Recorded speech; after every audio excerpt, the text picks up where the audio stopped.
Let's start with a corpse, a dead prince lying face down in the mud of a forgotten battlefield. His armor is fine, but tarnished. His banner, once proud, is now a rag for crows. Why is he here? Not because he was outnumbered, not because his strategy was poor. He is here because he made one fatal, strategic error long before the first arrow was fired. He looked weak. He appeared impoverished. He forgot that power is a performance that never ends. This is the raw, neglected wisdom of Niccolò Machiavelli. In The Prince, he didn't write a moral guide. He wrote a manual for survival in a world of wolves. And his most brutal lesson is this: perception is the ground upon which all power is built or lost. To understand this, you must first see the world as Machiavelli saw it: a chaotic, treacherous arena where men are driven by ambition, fear, and avarice. In this arena, your appearance is not vanity. It is your first line of defense and your first weapon of offense. It is a non-verbal declaration of your strength, your resources, and your will. Think of a lion. His power isn't just in his claws. It's in his mane, his roar, the way he claims space. He broadcasts his capability to avoid unnecessary fights. He uses spectacle to conserve actual strength. You are no different. You are an animal in a tailored suit, navigating a concrete jungle. The moment you look fragile, you trigger the predatory circuits in every other ambitious mind around you. You become the easiest target, the path of least resistance. Machiavelli observed that a prince must cultivate two things: actual power and the reputation for it.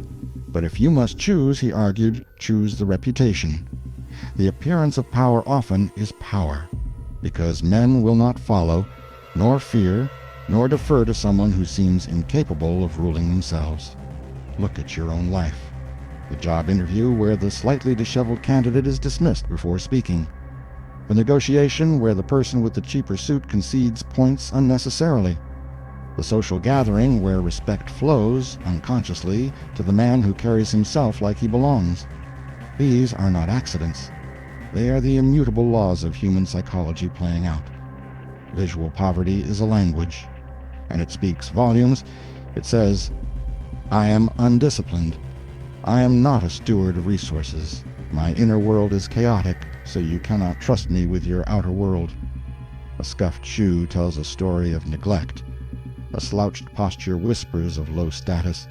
An ill-fitting suit screams of a lack of self-awareness. You are writing a biography on your body every single day, and everyone is reading it. So how do you apply this?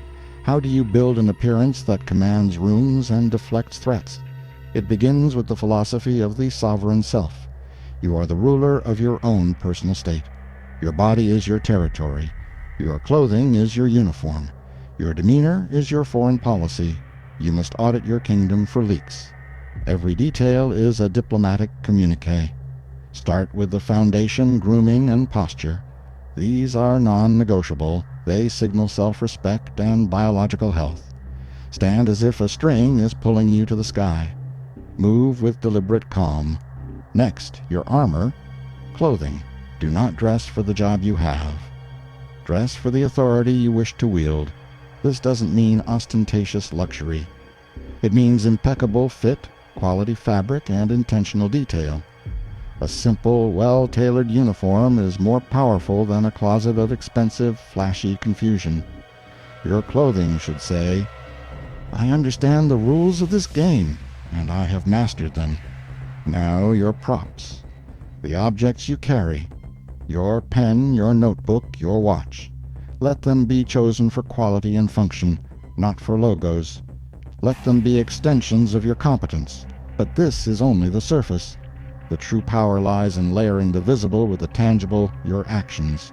You must pair your appearance with calibrated behavior. Speak less. Listen more. Let your actions be precise, reliable, and forceful. Meet deadlines with room to spare. Keep your word as iron. This congruence between looking capable and being capable creates an aura of inevitability. People will begin to assume your success. They will project their own narratives of your competence onto you. You become a blank screen for their assumptions of power. This is the Machiavellian halo effect. You use the superficial to buy the time and space to demonstrate the substantial. History is littered with those who mastered this. The Medici bankers who dressed like princes to become princes. The courtiers of Versailles for whom a wrinkle was a political defeat. The modern CEO whose crisp presence commands a stock price. Conversely, it is also filled with corpses of those who forgot. The ruler who dressed as a monk and lost his throne. The talented executive passed over for a promotion because he didn't look the part. The thinker whose brilliant ideas are ignored because his presentation was chaotic. The battlefield is not always a field.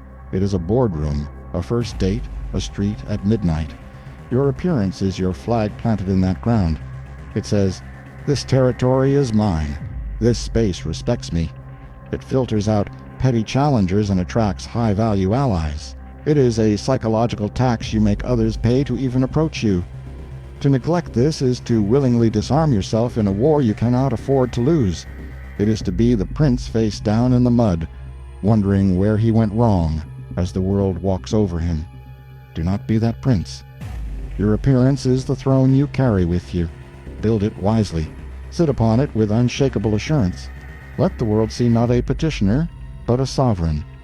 For in the theater of power, the costume often makes the king. Subscribe to Virtù for more unflinching strategies to master the game.